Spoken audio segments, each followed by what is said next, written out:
Hello guys and welcome back to MS Tech Tutorials, and in today's video I'm going to be showing us how to fix the Marvel Rivals error code 26. So let's get straight into the video. So the first thing that you guys can do is go over to Steam, right click on Marvel Rivals, hit properties, and then go over to installed files.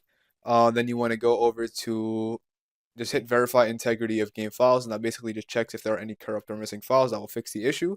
The second method you guys can do is go ahead and restart Steam by clicking on Steam in the top left and hitting exit. And then what this also does is just basically just restart Steam, and if you have any updates, I think this will also help fix that as well. But anyways, what you can also do is just restart your internet connection, because that is the main thing. So you can do that by restarting your Wi-Fi router. So just unplugging the power cord for about 30 seconds to a minute and then plugging it back in.